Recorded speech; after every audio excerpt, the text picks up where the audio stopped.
Hezbollah এর সাবেক প্রধান হাসান নাসরুল্লাহ গত ২৭ সেপ্টেম্বর বৈরুতে ইসরায়েলি বিমান হামলায় শহীদ হন। ইসরায়েলের ডিফেন্স ফোর্স এর সূত্র অনুযায়ী ইসরায়েলি গোয়েন্দা সংস্থা বেশ কয়েক মাস যাবৎ হাসান নাসরুল্লাহকে অনুসরণ করছিল। অবশেষে গত ২৭ সেপ্টেম্বর হামলার নির্দেশ এলে ইসরায়েলের এয়ারবেস থেকে এয়ারফোর্সের একটি F-15 যুদ্ধবিমান আকাশে উড্ডয়ন করে এবং বৈরুতের দক্ষিণ দাহিয়া অঞ্চলে হিজবুল্লাহ এর কেন্দ্রীয় সদর দপ্তরের উপর এবং এর আশেপাশে প্রায় ৮০টি বোমা নিক্ষেপ করে। ফলে বেশ কয়েকটি ভবন ধ্বংস হয়ে যায় এবং সেই জায়গাগুলোতে বিশাল গর্ত তৈরি হয়। এই হামলার উদ্দেশ্য ছিল হিজবুল্লাহ এর ভূগর্ভস্থ বাংকার এবং নেতাকর্মীদের হত্যা। এই হামলার পরপরই ইসরায়েল জানায় নাসরুল্লাহ শহীদ হয়েছে। এই ভিডিওটিতে আমরা জানার চেষ্টা করব হিজবুল্লাহ এর প্রধান হাসান নাসরুল্লাহকে হত্যায় যে বিমান এবং বোমা ব্যবহার করা হয়েছিল তা সম্পর্কে। ভিডিওটি শুরু করার আগে বলে রাখি, আপনি যদি আমাদের চ্যানেলে নতুন হয়ে থাকেন তবে চ্যানেলটি সাবস্ক্রাইব করুন এবং ভিডিওটি ভালো লাগলে একটি লাইক দিতে ভুলবেন না।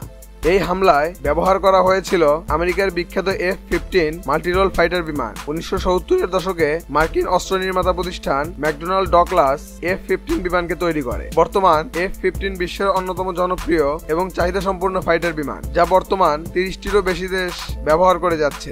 F-15 এর বিভিন্ন ধরনের এয়ার টু এয়ার এবং এয়ার টু সার্ভিস মিসাইল এবং ভূমিতে আক্রমণ করার জন্য বেশ কয়েক ধরনের বোমা বহন করতে পারে, যা দ্বারা বিমান থেকে বিমানে আক্রমণ এবং গ্রাউন্ড অ্যাটাক চালানো সম্ভব। যার মধ্যে AIM-120 আরমাম মাঝারি পাল্লার air to air missile, AIM-9 Sidewinder missile অন্যতম।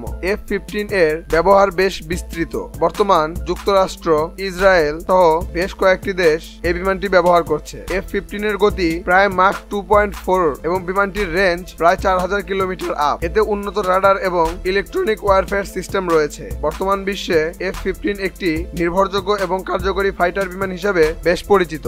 এই হামলায় আরো ব্যবহার করা হয়েছিল বাংকার বাস্টার বোমা। এটি বিশেষ এক ধরনের বোমা যা বেশ শক্তিশালী এবং মাটির গভীরে স্থাপিত লক্ষ্যবস্তু যেমন ভূগর্ভস্থ বাংকার, শক্ত কংক্রিটের স্থাপনা ইত্যাদি ধ্বংসের জন্য বিশেষভাবে এই বোমাটিকে ডিজাইন করা হয়েছে। এর ডিজাইন এমন যেন বোমাটি লক্ষ্যবস্তুর গভীরে যাবার পর সজোরে বিস্ফোরিত হয়, ফলে বোমাটি ভিতরেই বিশাল ধ্বংসযজ্ঞ চালাতে সক্ষম। এগুলো তৈরি করা বেশ কঠিন। বর্তমান যুক্তরাষ্ট্র, রাশিয়া, ইসরায়েল সহ বেশ কয়েকটি দেশ এই ধরনের বোমা তৈরি করে থাকে। এর মধ্যে যুক্তরাষ্ট্রের তৈরি GBU-28 এবং GBU-57 বাংকার বাস্টার, রাশিয়ার তৈরি KAB-1500L এবং ইসরায়েলের তৈরি বাংকার বাস্টার বোমাও বেশ পরিচিত। বাংকার বাস্টার বোমা সাধারণত লেজার অথবা GPS গাইডেড হয়ে থাকে, যা তাকে নির্দিষ্ট লক্ষ্যবস্তুতে আঘাত করতে বেশ পারদর্শী করে তোলে। এগুলো বেশ দামি হয়। এগুলোর বিস্ফোরণে বিশাল গর্ত তৈরি হয়। ইসরায়েল এই হামলায় তাদের F-15 ফাইটার বিমান থেকে এই ধরনের বাংকার বাস্টার বোমা দিয়ে হত্যা করে হিজবুল্লাহ এর সাবেক প্রধান হাসান নাসরুল্লাহকে।